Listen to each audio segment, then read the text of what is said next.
We will hop into the rest of the card. We'll start with the co-main event at middleweight. Sean Strickland, the former champion, bounces back to the win column by defeating Paulo Costa.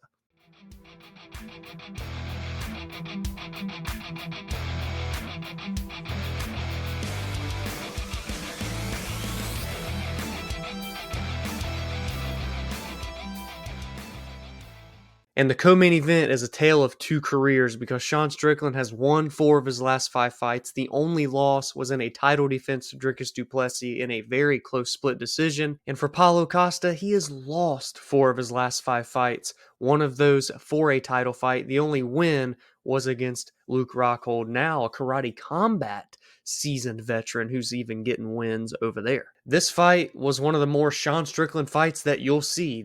This is what Sean Strickland does. People call it boring.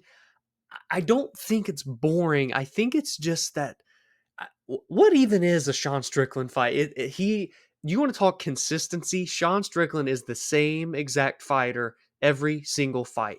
It doesn't matter who his opponent is, what their strengths are, what their weaknesses are, what their game plans are. Sean Strickland is going to come out every single fight, press forward, unleash heavy volume and output, and not stop. And if he puts you out, he puts you out. If he doesn't, he's going to outpoint you to a decision unless you give him something in return, unless you fire back like Dricus du Plessis did in their fight in January. And Paulo Costa just had no answers here. This was a pretty clean 50-45 or at worst 49-46 for Sean Strickland. And yet it was a split decision. Oh my gosh. What a night for judging.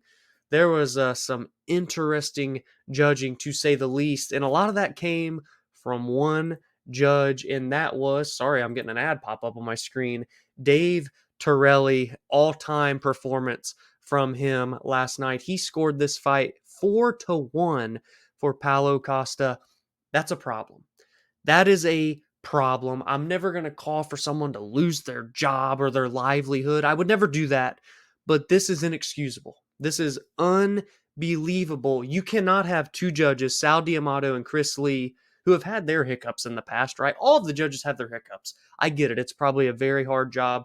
I'm a couch warrior. It's probably much harder to do when you're there.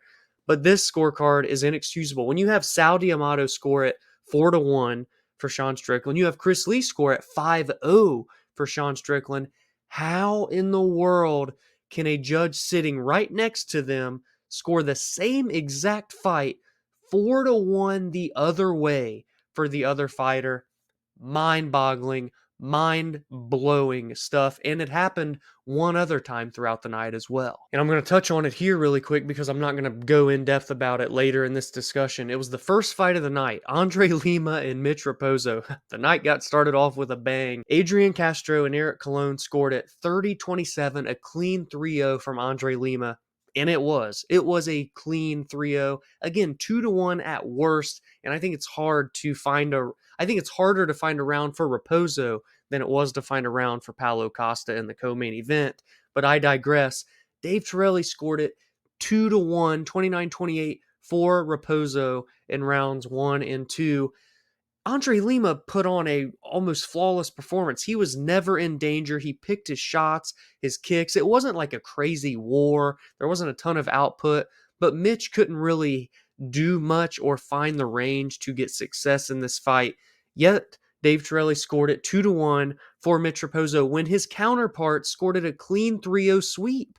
That cannot happen. So to have it happen two times on one night, on one single card, it's concerning. It's concerning because fighters' livelihoods, their careers, and their financial freedom is on the line when judges mess up. Because if they don't win, they don't get 50% of their money. And that's a discussion for another day, whether you feel it's fair to do a win bonus. And if you don't win, you don't get X amount of dollars. I understand that. But regardless, that's the simple fact of the matter. That's the circumstances that we are in right now in the fight game. Mistakes like this cannot happen. They are inexcusable. She doesn't have to be fired and canned and no more job, but he has to get training. He has to maybe start fresh on lower level fight cards, regional fight cards, and work back up to these huge spots. A 5-round co-main event between a former champion, number 1 ranked fighter Strickland, and number 7 ranked Paulo Costa, a former title challenger. It's a mistake. Thankfully, it didn't cost the right guy a win or a loss. But my goodness, man, it was a problem. There was even a interesting scorecard in the main event. I believe Chris Lee had the fight. It might not have been Chris Lee, don't quote me, but a judge, it wasn't Dave, had it 2-2 going into the 5th round between Makhachev and Poirier. And that's just too much. It was 4-0, 3-1 minimum. There's no way you could have gave Dustin Poirier 2 rounds in that main event going into the 5th. And I'm a huge Dustin Poirier fan, but it's just not possible. It's not a thing. So a very worrisome night for the judges' scorecards, but at least the right fighters still won and there weren't any severe consequences. But we have to get out ahead of it and make it known. And a lot of people in the community are talking about it. I know I'm not alone here. We want what's best for the fighters and their careers. It's that simple. With that said, Sean Strickland had a great performance. It wasn't going to blow you away. It's not something you're going to go watch back time and time again. It is your typical Sean Strickland pressing forward fight. Costa had no answers. He gets back on the winning side of things after losing his title. He will remain number 1 in the rankings come Tuesday morning. We don't have a title fight booked in the middleweight division. It is assumed that it will be Israel Adesanya and Dricus du Plessis in August at UFC 305 in Australia, but there has not been any confirmation. I don't personally feel Izzy should get a title fight after his second reign because he did not, defend the title, right? He won the title back and then lost it to Sean Strickland. I love Israel Adesanya. He's one of the best fighters we've ever seen, one of the best middleweights we've ever seen. I understand what his legacy is, but in his most recent title run, it does not warrant an immediate rematch. But that's a discussion for if that fight gets announced. I know the storylines, though, between him and Dricus may outweigh that of which the deserving factor, the winning side of things, the win streak, if you will. That's not to say I still won't be absolutely electric and excited for du Plessis versus Adesanya. But here for Sean Strickland, I think, and maybe even for the title picture, we have to wait 3 weeks because 21 days from UFC 302 is a main event in Saudi Arabia, the first time ever for the UFC, and it is between Robert Whittaker, former champion and title challenger, and Khamzat Chimaev, undefeated phenom. The winner there, I feel like, honestly deserves a title shot more than anyone else in the division. So let's just hold our horses. I don't want to call out what should be next for Sean or who should fight Dricus next for the belt. We'll talk about that in 3 weeks' time. And we will stick in the middleweight division because Kevin Holland made his way back up to 185, maybe for a one-off, maybe for another couple of fights. He gets a first-round submission over Michal Oleksiejczuk just a minute and 34 seconds into their fight. Kevin Holland ends his 2-fight skid. He was in a stretch where he had lost 4 of his last 6 fights, so a big, big bounce back for Kevin Holland. He's one of the most fun fighters that you're ever going to find in the UFC. He is the true embodiment of any time, any place, anywhere, any opponent, doesn't matter. He even said last night he is the best gatekeeper that we've ever seen in the UFC. And at this point, he may just be, because the people that he's supposed to beat, he not only beats them, but he usually smashes them. And the people that are the step ups in competition is where we see Kevin Holland falter the most. I believe he still has potential, but maybe we have seen him reach his ceiling of around that number 10 spot in a division. Time will tell with his career. I love Big Mouth. I love Kevin Holland. And it didn't come easy, dude. I know he got the victory a minute and 30 seconds in, but it was after being knocked down by Oleksiejczuk, who's a very strong, powerful kickboxer in his own right. So I look forward to Michal getting a chance to bounce back. But UFC 302 belonged to Kevin Holland. Maybe he stays at middleweight. He's ranked at welterweight. The guy can do it all. And lastly, I want to touch on Jailton Almeida because he had a huge bounce back performance. He dominated Alexandr Romanov and in just 2 minutes and 27 seconds found his way to a rear naked choke submission. He has gotten back into the win column. He's gotten the nasty taste out of his mouth from less than 3 full months ago at UFC 299, where he lost to Curtis Blades, who is now right in the seat of an interim title fight with Tom Aspinall at the end of July. I talked about this on Friday, so let's go ahead and talk about it a little bit here today. I know Almeida won, and he dominated a guy that's 30 pounds bigger than him. I still am intrigued to see Jailton Almeida go back to light heavyweight. That's where we saw him compete on the Contender Series. That's where we saw him start his UFC career.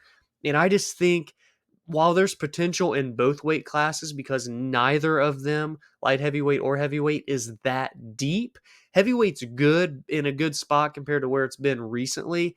But all in all, top to bottom, it's still not super heavy, and neither is the light heavyweight division. So maybe we'll get to see Jailton drop back down to 205 before it's all said and done. He's 32. He's right in his prime, but I know as they get older, it doesn't get any easier to drop weight.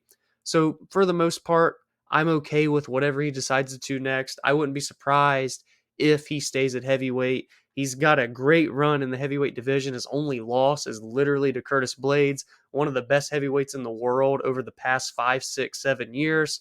So he's beaten Derek Lewis. He's beaten Jairzinho Rozenstruik. He's beaten Shamil Abdurrahimov. He's beaten Alexandr Romanov. He's beating really good competition. At 32, I still think he has time to evolve. He's finished 20 of 21 victories. He's a great fighter. People think he's like some boring guy that just lays and prays, but it's just not the case if you look at the numbers. Yeah, he didn't finish Derek Lewis, but he absolutely smashed Derek Lewis for 25 minutes. Yeah, he didn't finish Curtis Blades. He just took him down in the first round at 299 and didn't do anything. Well, who else has taken down one of the best wrestlers in the heavyweight division's history 7, 8, 9, I don't know, maybe 10 times in 5 minutes? No one has ever done that and will ever do it again. Jailton Almeida still has potential to climb in this weight class and maybe even in the light heavyweight division. So give me your thoughts on the UFC 302 card. All in all, it's a forgettable pay-per-view from top to bottom. The main event, though, the storylines going in, the fight that we got, the aftermath, made it worthwhile. Kevin Holland had a big victory. Sean Strickland, Paulo Costa, a good fight, but again, not something you're going to go watch back for a gazillion times. So it wasn't the best pay-per-view in the world, but it was okay. We can't have fight night of the year contenders every single month. It's just not possible. And this card started a 5-event month in June for the UFC. We had this one in New Jersey. We have UFC Louisville on June 8th. We have a fight night card in Vegas on the 15th. We have a fight night card, the first ever in Saudi Arabia on June 22nd. And then June 29th, the return of the Mac, Conor McGregor and Michael Chandler. It is a big month for mixed martial arts and for the UFC, and you will catch all of my thoughts on every single one of those cards right here on the Below Average Joe's MMA show. So if you enjoy it, please be sure to drop a like and subscribe to the channel. If you are new, I give my breakdowns and previews, my recaps, my thoughts and opinions on MMA news and fight announcements right here on this channel. And I've started last month a monthly series called The State of the UFC. Now that this pay-per-view has ended, the second installment of that series should be coming later on this week.